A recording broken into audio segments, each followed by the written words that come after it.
Hey everybody, Kevin here, Skylabs, bringing you another video. Definitely gonna be a fun one. This one's gonna be interesting in that we're doing something a little bit different. I haven't been this excited about a new product probably since the U-turn. It's been a while, but this thing is just so cool. We're gonna get into that. And after I go over the good and the bad, I'll kind of give you my idea of who I think this amplifier was made for. And maybe if it's something you should think about picking up. Today, we're gonna talk about the Nobsound B100 hybrid tube amplifier. And you're probably thinking, so what is this new thing you're so fired up about, Kevin? And it's this little guy right here. And I'm just blown away with this thing, to tell you the truth. It's got some negatives, there's no question, but really, I think Nobsound just nailed this thing. And is it Nobsound or is it Nobsound? I really want it to be Nobsound, even though I remember calling my friends knobs back in the day. It's really bad name for electronics company. But I think once you start reading their literature and some other things, you realize there's kind of a language barrier going on here because they claim this to be a Class A amplifier in the manual. And I think everybody at the shop, when I took this thing out of the box, kind of giggled. There's just no way this is Class A. And I did watch a couple other reviews on this one. And why some are saying it's Class D, and others have said it's Class AB. I think this is Class D because there's no ventilation. So we'll find out. I actually reached out to the rep to get some clarification on that. And if I get that information, I'll record that part separately on what this is. All right, I got my email back from the people at Nobsound, and they didn't tell me much as far as Class A or Class D amplification. So let's just open this thing up. As they say, have no fear, open the gear.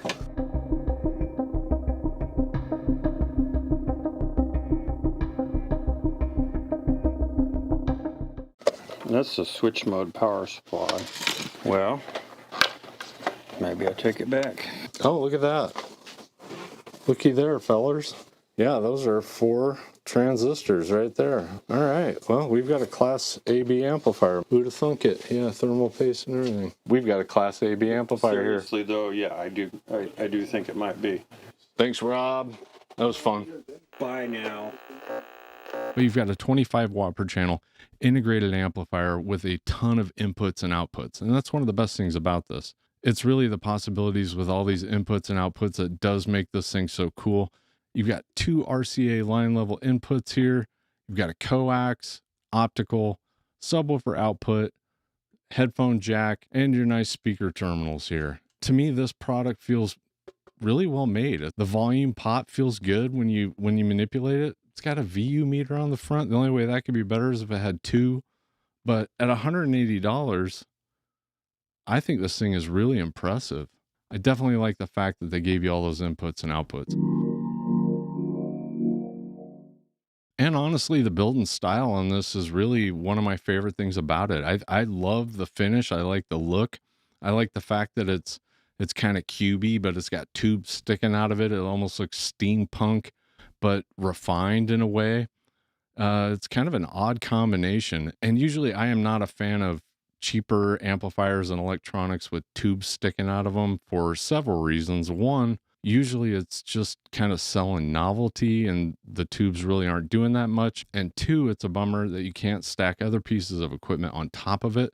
So it kind of renders that space useless.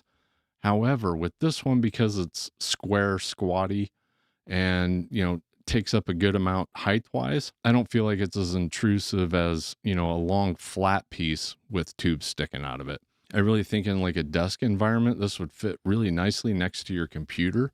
And the other thing that was interesting about this, and this comes out of the box with the tubes already installed. You don't have to install the tubes. But after I pulled it out of the box, and usually one of the first things I do when I get a piece of equipment that's got tubes in it, and I'm wondering if those tubes are actually part of the audio circuitry, as I pull the tubes out and see if it still produces audio. And when I pulled the tube out, I realized that's not an orange LED in there. They had just put this plastic little orange reflector piece on here, which does a really good job of illuminating that tube. And the first thing about the B100 I want to say when it comes to the sound is, if you are going into this amplifier wanting to get your first tube experience, or you're wanting to experience a tube amplifier, this is not it. this does not sound like a tube amplifier. That preamp tube buffer stage might be adding some tube-like effect to it, but it's a far cry from a true Class A tube amplifier. That sounds completely different than what this sounds like.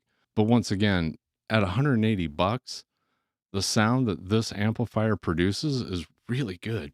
And we've had this thing hooked up for 2 weeks now on the floor. And a lot of the regular customers that come in, it's one of the first things I do is walk them over there and go, check this thing out. Listen to how good this thing sounds. And while this phase linear definitely has a very large upper leg on this little amplifier, it was pretty surprising how well it did compared to the phase linear. We actually had several people, because we did do a blind test. A lot of people picked this one. Granted, we weren't pushing high SPLs.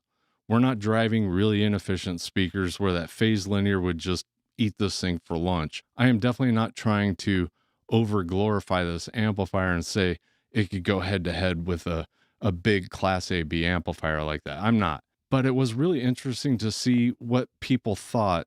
I literally just sat them in front of an AB switch. I did not tell them what they were switching. We were going out of a Wii Mini into both amplifiers. They did not know if they were A-Bing the amplifiers. They didn't know if they were A-Bing the source. They just knew that they were doing an A-B test. And I think every single person that took that test was shocked at what they were A-Bing. And at one point, just out of curiosity, I kind of wanted to see what the DAC was like inside of the B100. And it wasn't anything super impressive. I don't think it was any better than the Wii Mini. So, if you're wanting to do critical listening and stuff like that, I think you're probably going to want to get, an external DAC. I honestly think in the last couple of weeks, we've thrown 5 or 6 sets of speakers on this thing just to see. And that included like baby Advents, some EPI 100s. We put a mid-90s set of Canton Carrot 920s. Sounded excellent. And the outlier with these speakers and where this thing really struggled was a pair of B&W DMZ2s. Even though we were able to get some pretty good volume, they just sounded kind of dead. And I'd almost kind of expect that. This is a 25 watt per channel amplifier for $180. And another pair that it really kind of struggled with was a pair of Monitor Silver 100s.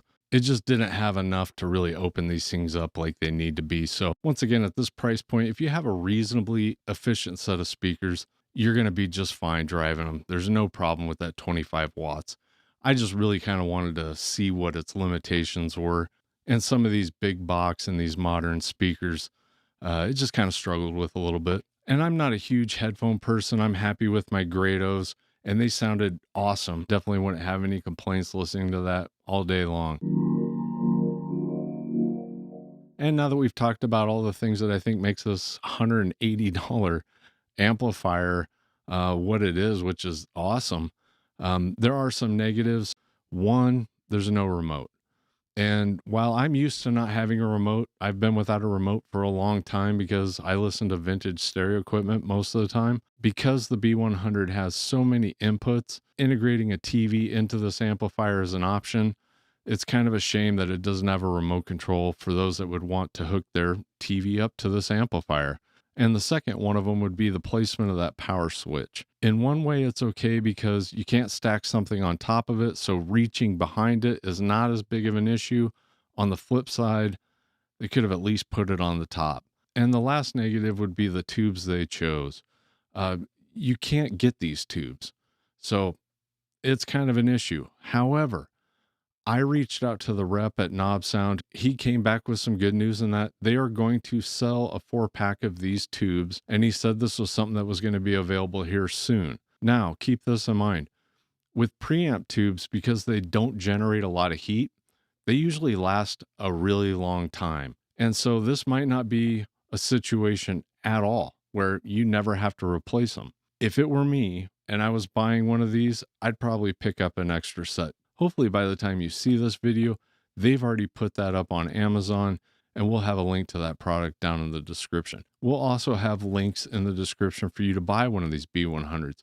If you click on that, we do get a small commission, but it's not going to increase the price that you pay. It's just a great way to help support the channel, and we definitely appreciate that. For you that are local, if you're wanting to pick up one of these B100s, we will have them for sale here. So should you buy one of these? Is this the right amplifier for you?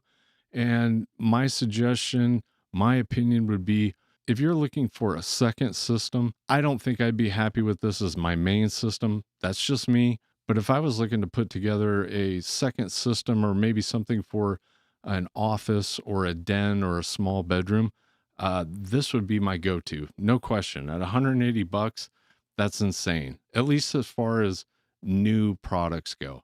You know, if you want to keep it vintage, I get it. Trust me, I get it. But if you're looking for something new that does a really good job, has a ton of inputs and outputs, 25 watts per channel, I don't know, for $180 this thing can be beat. I really don't. It's pretty impressive. So I guess going into this holiday season, you might even be able to grab one of these on Black Friday, one of those sales events coming up. Maybe give it as a gift. The Nobsound B100, that would be my recommendation, I think, right now. So definitely thank you for watching another video. I really appreciate that. Head over to skylabsaudio.com/shop. Lots of t-shirts, all those other goodies, stuff like that. Have a great one. We'll see you next time. Thanks.